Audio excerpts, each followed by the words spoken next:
sudah kelas bisa mulai dulu. Saya Pak, belum mulai ibadah hari ini, makanya kita doa terlebih dahulu, berdoa dimulai. Bismillahirrahmanirrahim. Amin. Oke. Bapak mau absen dulu ya. Apakah ada yang tidak hadir hari ini? Tidak ada, Pak. Alhamdulillah ada semua ya. Oke. Sebelum kita masuk ke pelajaran, tolong dicek apakah ada sampah di bawah sampingnya. Kalau ada, buang dulu keluar. Tidak ada, Pak. Ya. Oke. Apakah sudah mulai? Baik. Sebelum kita masuk ke materi, apakah ada yang masih ingat materi apa yang kita bahas di minggu kemarin? Silakan, selamat. Itu Pak, materi minggu kemarin itu mengenai integrasi nasional, Pak. Nah, integrasi nasional. Apa itu mas? Integrasi nasional? Integrasi nasional itu merupakan penyatuan dari berbagai kelompok atau orang, agama, suku, agama, saling bertoleransi menjadi membuat kesatuan di NKRI ini, Pak. Benar. Selamat. Jadi integrasi nasional adalah sebuah penyatuan dari keberagaman yang ada di negara yang menjadikan suatu kesatuan agar terciptanya sebuah kesatuan yang damai di dalam suatu negara. Oke, langsung saja kita masuk ke materi. Materi kita hari ini adalah ancaman integrasi nasional. Nah, jika ya sekarang Tanya Pak, apa Pak pentingnya kita belajar ancaman integrasi nasional itu Pak? Baiklah, jadi ancaman integrasi nasional ini sangatlah penting untuk kita pelajari karena sebuah ancaman itu sangatlah berbahaya jika dibiarkan saja. Misalnya sebuah ancaman dari dalam negeri atau luar negeri, misalnya sebuah agresi atau invasi yang membuat negara menjadi rugi. Dan jika di dalam negeri ancaman integrasi nasional ini sangatlah berbahaya juga dalam segi ideologi, sosial dan budaya dan lain-lain. Seperti itu. Baik, terima kasih Pak. Baik, dan saya ancaman integrasi nasional. Jika kemarin kita membahas tentang integrasi nasional, sekarang kita membahas tentang ancamannya yang mengancam sebuah integrasi nasional.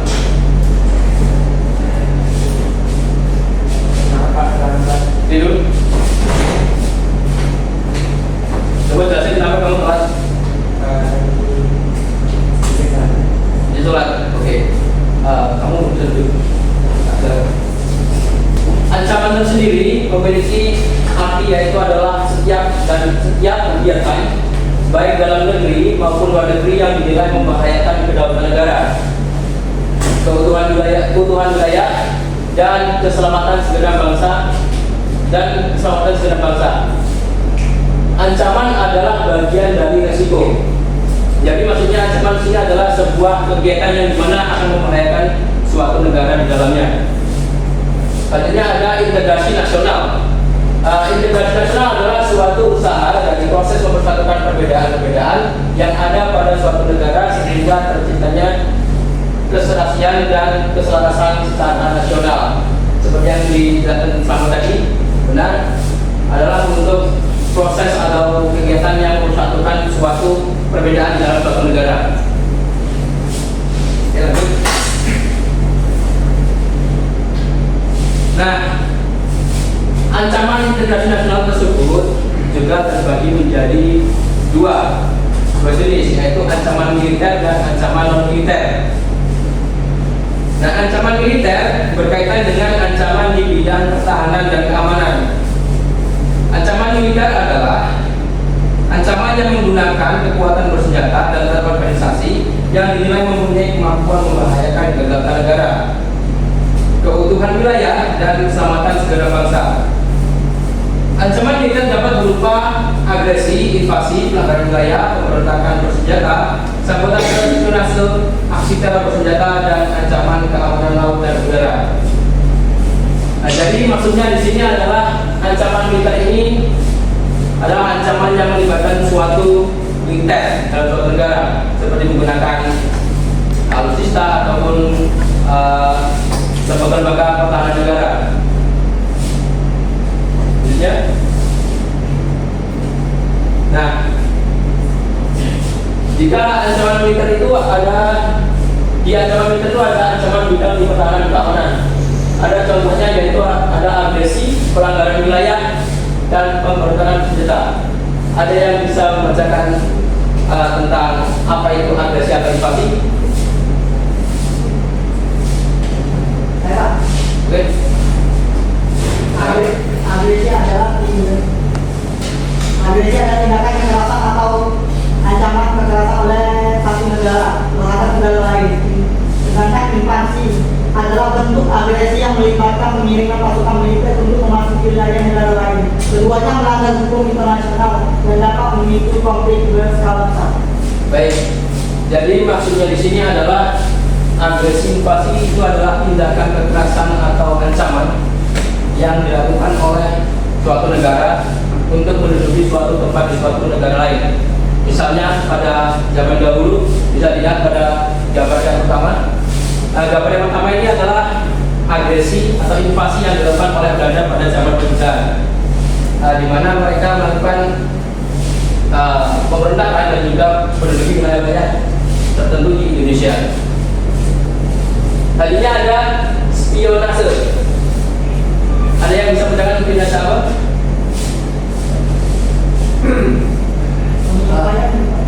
Silakan soal. Spionase itu seperti memata-matai Pak. Kita ada mungkin organisasi atau negara yang mengirim seseorang untuk memata-matai di dalam suatu negara atau di dalam organisasi tersebut agar kita mendapatkan informasi gitu Pak. Benar. Jadi spionase ini kalau dalam contoh nyatanya sekarang ini adalah lembaga militer Amerika yang bernama CIA. Anda tahu apa itu CIA? Pernah dengar? Pernah dengar? Nah, itu adalah lembaga militer Amerika secara rahasia yang dilakukan oleh Amerika untuk memata-matai suatu negara lain, yang dimana mereka akan mencari kelemahan dari suatu negara yang menjadikan suatu bisa dijadikan suatu manfaat yang bisa dilakukan Amerika untuk merugikan suatu negara lain. Nah, tadi kan ancaman militer dan sekarang adalah ancaman non militer. Jadi berbeda. Tadi menggunakan senjata, yang ini tidak menggunakan senjata. Nah, ancaman non militer ini adalah segala bentuk ancaman yang tidak melibatkan penggunaan kekuatan militer secara langsung. Ancaman ini lebih bersifat abstrak dan seringkali sulit diidentifikasi dibandingkan dengan ancaman militer yang lebih kasat mata, seperti serangan bersenjata. Namun dampak dari ancaman militer ini bisa sama seriusnya. Bahkan dalam jangka panjang dapat menggoyahkan stabilitas dan keutuhan negara. Jadi pada intinya ancaman non militer adalah ancaman di dalam negara yang tidak menggunakan suatu persenjataan atau militer. Nah, ancaman non militer ada beberapa contoh. Nah, contoh yang pertama ada ancaman ideologi. Ada yang tahu apa ideologi kita? Nah, jadi ideologi kita adalah Pancasila, di mana kalau misal ideologi kita diganti menjadi ideologi lain seperti komunis, bagaimana menurut kalian kalau kita berubah ideologi? Wah, itu akan sangat bagi untuk negara ini Pak ya, karena kita kan sudah lama menganut ini dengan Pancasila, dan kita juga punya semboyan Bhinneka Tunggal Ika. Jadi kalau kita berganti ideologi menjadi komunis tadi ya, sepertinya negara ini bakalan banyak terjadi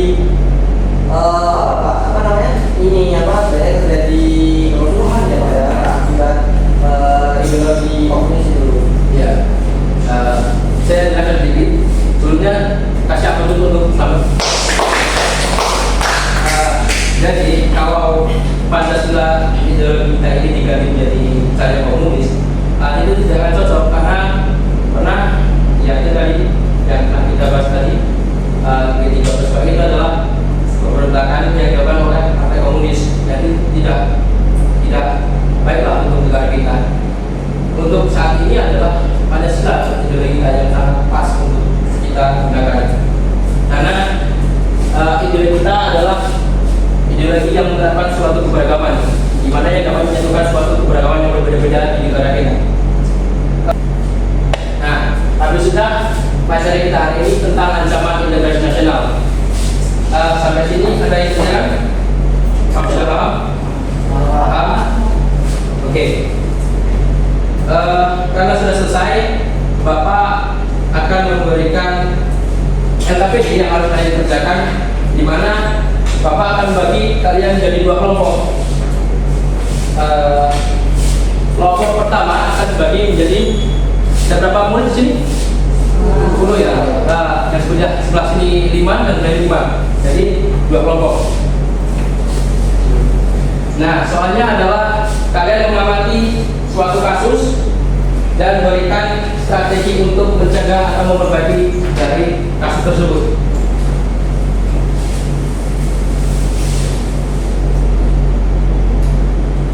Bapak kasih waktu 5 menit ya, Bapak bisa?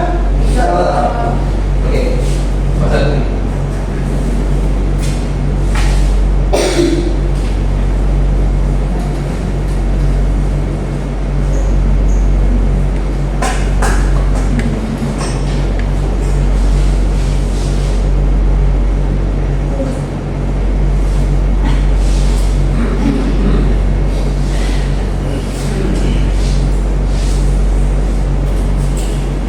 Sudah, nah, silakan setiap kelompok untuk maju berdebat untuk membedakan prosesnya.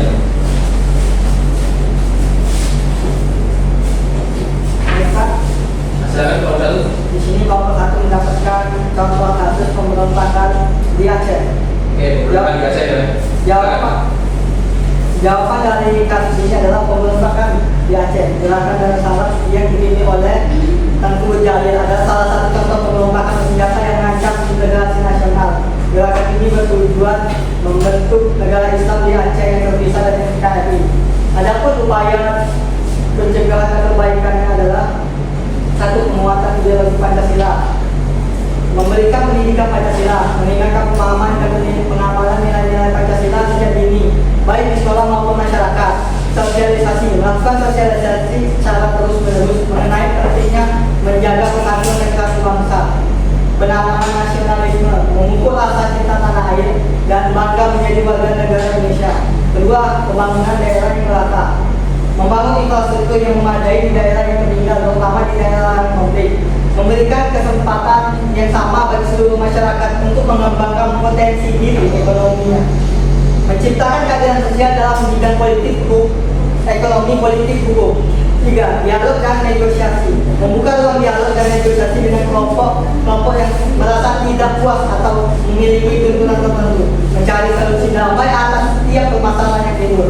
4. Menegakkan hukum yang tegak, menegakkan hukum secara adil tanpa pandang bulu, meningkatkan profesionalisme dan integritas aparat penegak hukum. Kami di sini mendapat kasus konflik horizontal di Ambon. Oke. Ya, konflik horizontal di Ambon ini terjadi pada akhir 1990-an hingga awal 2000-an. Ini Ambon mengalami konflik horizontal yang cukup berkepanjangan. Konflik ini melibatkan berbagai kelompok masyarakat, didorong oleh isu sara, suku, agama, ras, antar golongan. Peristiwa kekerasan, pembakaran rumah ibadah, dan pengungsian massal menjadi pemandangan sehari-hari. Upaya yang dapat dilakukan untuk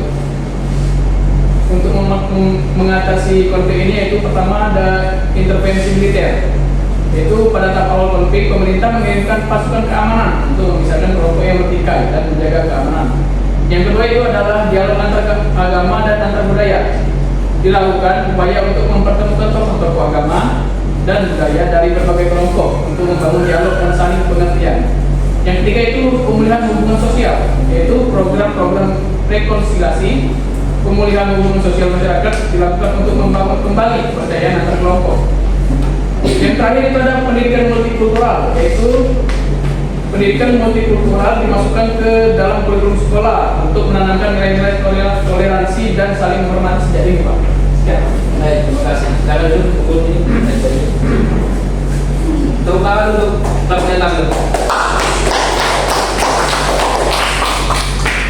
Baik, terima kasih untuk kelompok yang sudah mempresentasikan. Jadi kelompok pertama tadi mendapatkan kasus tentang pemberontakan di Aceh. Gerakan pemberontakan ini adalah gerakan Islam atau tentara Islam Indonesia yang dipimpin oleh Tengku Abdul Jalil Aman, adalah salah satu contoh pemberontakan senjata yang mengancam integrasi nasional Indonesia. Gerakan ini bertujuan membentuk negara Islam di Aceh yang terpisah dari NKRI. Jadi pada zaman dulu Aceh pernah memberontak dengan tentara Islamnya untuk membuat negara sendiri, untuk memisahkan diri dari negara Kesatuan Republik Indonesia. Baik. Nah, yang kelompok kedua mendapatkan kasus tentang konflik horizontal di Ambon.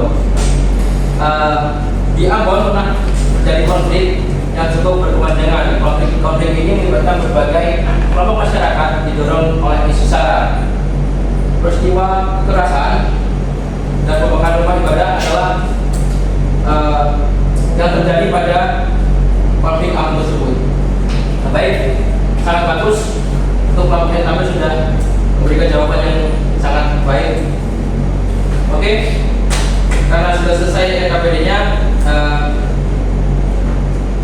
selesai sudahlah pertemuan kita hari ini untuk mengevaluasi apakah teman-teman sudah memahami atau belum tentang materi ancaman integrasi nasional. Bapak akan memberikan PR untuk kalian. Apakah bisa? Bisa, Pak.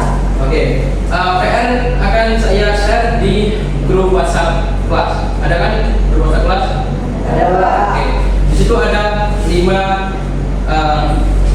esai yang harus kalian kerjakan dan dikumpul di minggu depan. Mungkin itu saja pertemuan hari ini. Untuk pertemuan di kedepannya kita akan membahas tentang dasar negara. Kalian harus mempelajari dasar negara tersebut untuk memahami apa yang akan kita bahas di minggu depan. Oke, ada yang bisa menyimpulkan materi kita pada hari ini? Ada, Pak. Silakan, selamat. Jadi kesimpulan yang dapat saya ambil dari materi yang telah Bapak sampaikan adalah mempelajari ancaman integrasi nasional sangat penting bagi kami sebagai peserta didik, karena dengan memahami berbagai ancaman yang dapat memecah belah bangsa, kami akan lebih siap untuk berperan aktif dalam menjaga keutuhan NKRI. Pemahaman ini akan membantu kami untuk lebih menghargai keberagaman, toleransi antar sesama, serta memiliki rasa nasionalisme yang tinggi. Selain itu, pengetahuan tentang ancaman integrasi nasional juga akan membekali kalian dengan kemampuan untuk berpikir kritis dan analitis dalam menghadapi berbagai isu yang berkaitan dengan persatuan dan kesatuan bangsa. Dari kata lain, Pak, mempelajari ancaman integrasi nasional adalah investasi untuk masa depan bangsa kita, Pak. Baik, terima kasih. Kasih ampun selamat. Jadi pada intinya kesimpulan kamu tadi adalah pentingnya mempelajari ancaman integrasi nasional adalah untuk mempertahankan suatu negara yang kita cintai Indonesia dan untuk menghormati berbagai keberagaman yang ada di Indonesia.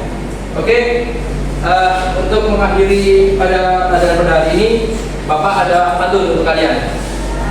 Pisau di dapur haruslah diasah supaya tajam dan jadi kuat. Belajar harus tanpa kenal lelah agar dapat ilmu yang bermanfaat. Baiklah, mungkin itu saja yang Bapak bisa sampaikan untuk pertemuan hari ini. Untuk Bapak Mas bisa dipimpin doa untuk segera pulang. Baik, sebelum menutup pembelajarannya, baiknya kita berdoa terlebih dahulu. Bismillahirrahmanirrahim.